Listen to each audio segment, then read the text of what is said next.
જામનગરના સાંસદ અધ્યક્ષ સ્થાને જામનગર તાલુકાના ઠેવા ગામમાં વિકસિત ભારત સંકલ્પ યાત્રા કાર્યક્રમ યોજાયો। વિકસિત ભારત સંકલ્પ યાત્રા થકી સમગ્ર દેશ વિકાસ માટે એકજૂથ બની રહ્યો છે અને નાગરિકો પોતાના અધિકારો માટે જાગૃત બની રહ્યા છે। જામનગરમાં વડાપ્રધાન નરેન્દ્ર મોદીના સક્ષમ માર્ગદર્શન તળે ગત તારીખ 15મી નવેમ્બર રોજ જનજાતીય ગૌરવ દિવસથી સમગ્ર દેશમાં વિકસિત ભારત સંકલ્પ યાત્રા કાર્યક્રમનો પ્રારંભ કરવામાં આવ્યો। આ યાત્રા દરમિયાન અત્યાર સુધીમાં 30 લાખ જેટલા નાગરિકો સહભાગી બન્યા છે। વિવિધ યોજનાઓ વિશે જાણકારી મેળવી શક્યા છે, જે અંતર્ગત સાંસદ પૂનમ માડમના અધ્યક્ષસ્થાને જામનગર તાલુકાના ઠેબા ગામમાં વિકસિત ભારત સંકલ્પ યાત્રા કાર્યક્રમનું આયોજન કરવામાં આવ્યું હતું।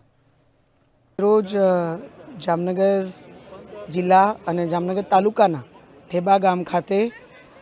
વિકસિત ભારત સંકલ્પ યાત્રા, જેમાં માનનીય પ્રધાનમંત્રી, ગુજરાતના પનોતા પુત્ર અને દેશના યશસ્વી વડાપ્રધાન આદરણીય શ્રી નરેન્દ્રભાઈ મોદી સાહેબના સીધા સંબોધન ને સર્વે નાગરિકોએ અહીંયા સાંભળ્યા। સાથે વહીવટી તંત્રે ખૂબ સુંદર આયોજન,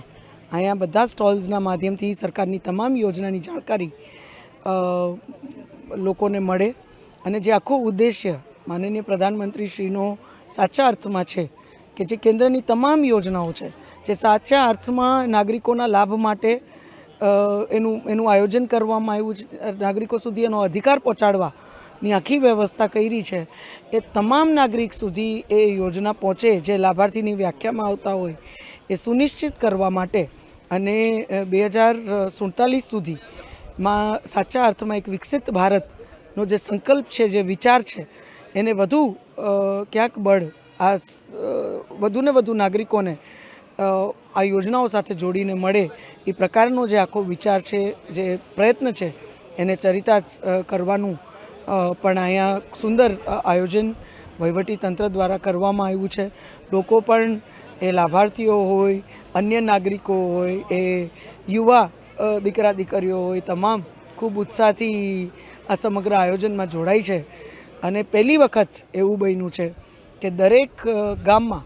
આજે આપણે કિસાન સન્માન નિધિ હોય, આયુષ્માન ભારત યોજના હોય, નલ સે જલની વ્યવસ્થા હોય, મુદ્રા યોજના હોય, અથવા પ્રધાનમંત્રી આવાસ યોજના હોય, અનેક આવી કેન્દ્રની બધી યોજનાઓના અનેક લાભાર્થીઓ આપણે આજે ગામોગામ જોવા મળે। પણ કોઈ પણ આ યોજનાઓથી વંચિત ના રહી જાય, અથવા કોઈ એવું વ્યક્તિ જેને આ યોજનાઓ વિશે હજી ખબર નથી એવું પણ ના રહી જાય, એ ઉદ્દેશ્યથી જ્યારે વિકસિત ભારત સંકલ્પ યાત્રા લઈને માનનીય પ્રધાનમંત્રીશ્રીના સંકલ્પને વધુ બળ મળે એ દિશામાં જ્યારે ભારત સરકાર આગળ વધતી હોય, ત્યારે એનું સુંદર આયોજન જામનગર સંસદીય ક્ષેત્રમાં અને આજે જે મુખ્ય કાર્યક્રમ માનનીય પ્રધાનમંત્રીશ્રીના સંબોધન સાથે હતું, એમાં ઠેબા ગામ ખાતે કરવામાં આવ્યું। ત્યારે હું સર્વે નાગરિકોને પણ ખૂબ ખૂબ અભિનંદન આપું છું અને વહીવટી તંત્રને પણ આ તકે ખૂબ ખૂબ અભિનંદન આપી આપના માધ્યમથી પણ તમામ નાગરિકો વધુ જાગૃતતાથી આ વિકસિત ભારત સંકલ્પ યાત્રાના માધ્યમથી સરકારની તમામ યોજનાઓમાં જોડાય અને જે લોકો આજે લાભાર્થી છે